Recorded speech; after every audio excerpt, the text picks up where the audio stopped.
putwe. Omoni natie matungulu na kati aubergine. Aubergine siko eza ya mindele lelo na poni aubergine na mindele.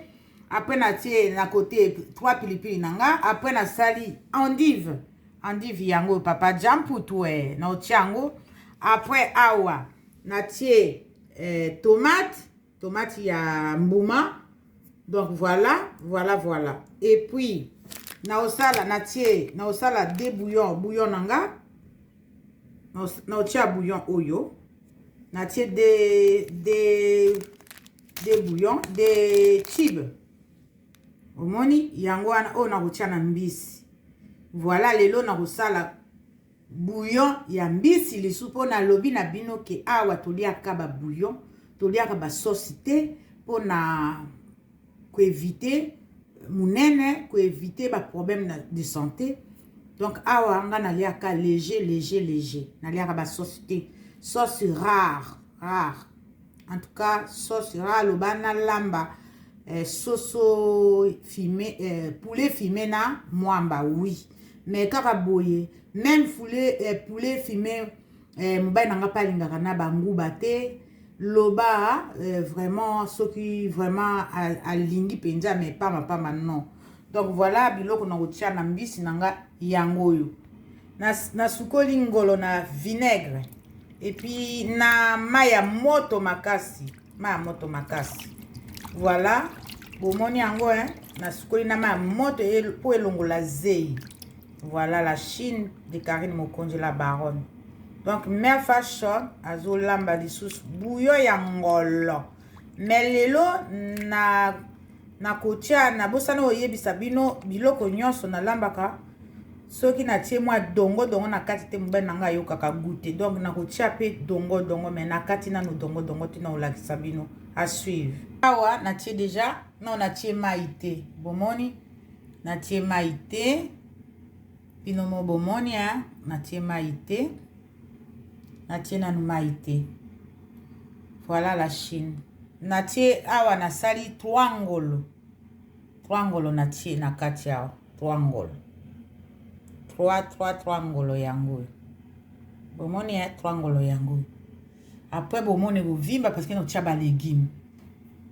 Awa na ubwaka d'abord première chose tomate mbuma na kati yango mike. Voilà. Après nazobwaka matungulu. Bomoni. Voilà,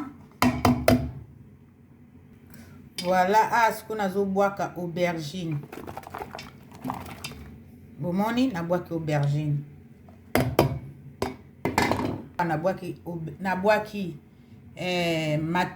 Nabwaki tomate mbuma, nabwaki matungulu, nabwaki aubergine. Bomoni Papa Jamputu alinga kolamba bati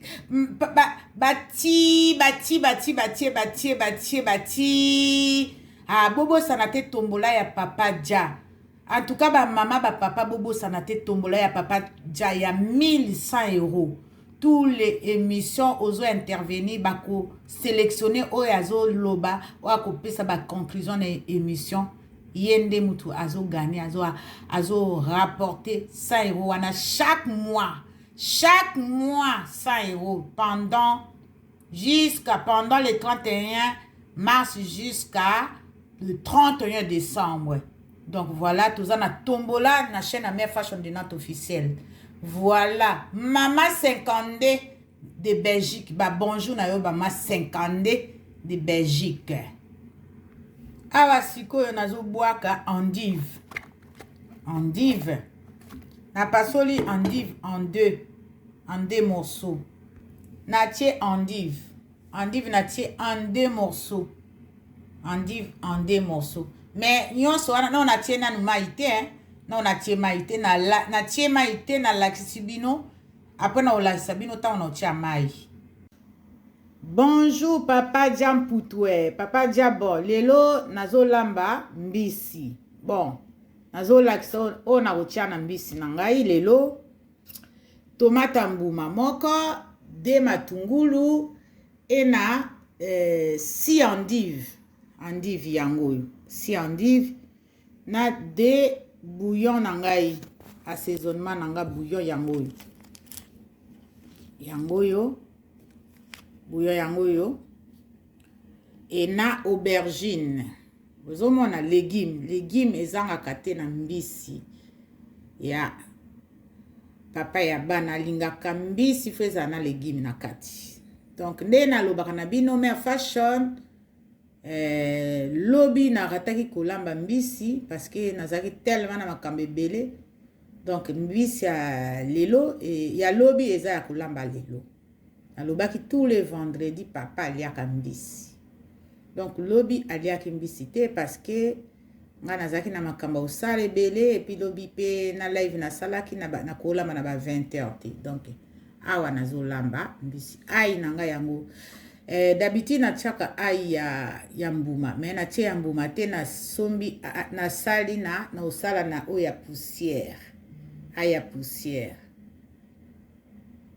donc voilà et puis persil mélange eza mélange ya persil na kati makambo tu eza na kati kuna donc voilà papa dia ona lakisi o ebande biloko na otia na kati ya mbisi biloko na otia na mbisi yango yo papa dia donc à tout à l'heure siko na boaki pilipili nanga ya mbuma ya vert un peu jaune un peu vert omone yango donc voilà la Chine papa dia mputue otala vrai bouillon mais ça dépend so bo sepela nango boko sala neti nga mais so bo sepela te eloko nyonso baliaka il faut ba mesanaka nango so ozolia te so oliaka te okomesana nango mais soko oliaka tous les jours okomesana nango okoyoka siko goût nango posa nango mais soko oliaka te peut-être omona wana pezani mais ngana mesana koliaka boye yango wana na oloba na bino eza goût eza na ba protéine na kati ebele voilà la Chine natie mai natie déjà mai bomoni natie mai yango wana ça dépend ndenge olambela sauce okolingi sauce ebele mais na otia yango na fedu et tokana na pena odimine na fedu po ebela epesa mafuta wana ya mbisi ebota penza epesa goût awa siko na otia dongo na na okata mike te na obwaka na okata ka neti na sali bandive na opasolango en deux voilà natie dongo na lobaki na bino dongo na nga na kokata mike te na kokata ngo en deux fois et na bamisu balongolaka bambuma menga na longolaka bambuma te mobali nanga lobaka ça sert à rien ya kolongola bambuma dongo elengi nango ekosila ye muta lobaka nanga bongo oyebi biloko nyonso bayekolaka nga na yeba ye nanga kolamba babiloka bote mobali nanga mutalakisanga ndenge ni basalaka babouillon mais eza façon ya mobali façon ya kolamba ya mobali na façon ya mwasi ezalaka ndenge moko te nga siko nasalaka tout nasala eleka siko oya ye voilà donc na comme siko na étape ya kotia ba ingrédients na ngai na otia mungu ate na otia ka ba ingrédients na ngai awa na tie ai oyo bomona ba graine wana mike wana eza ai awa siko nazotia poussière bozomona wana nazosala ezali gingembre poussière bomona ezokita wana naotia poussière ya gingembre bomona natie poussière ya gingembre voilà siko natie baassaisonnement na ngai bomoni assaisonnement na ngai yango wana natie baingrédient nalakisa ye bino bouillon na ngai wana natie nalobi na bino na kotia mungwa te soki moto alingaka mungwa il faut bakisa mwa mungwa parce que nga naliaka mungwa mingi te natiaka biloko mungwa makasi te mobali na nga alingaka mungwa mais ntango esisaka kobela abakisaka na degré na ye mais nga siko nalambaka parce que nalingaka mungwa makasi te nalingaka sukali te donc nalambaka biloko vraiment un peu obaloba très peu du sel sel ezala penza mukie penza ya mingi te. Mais après, voilà, eza bien pour la santé. Eza te parce que non. Ezali santé. Santé nde eza très important.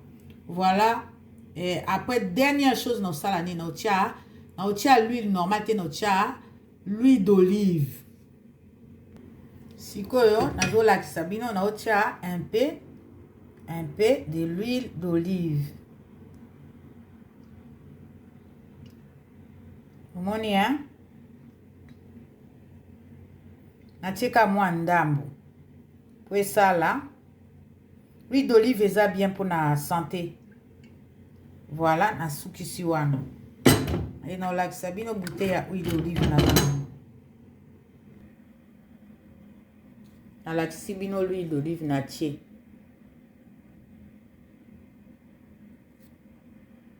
Siko na komiko tokisango.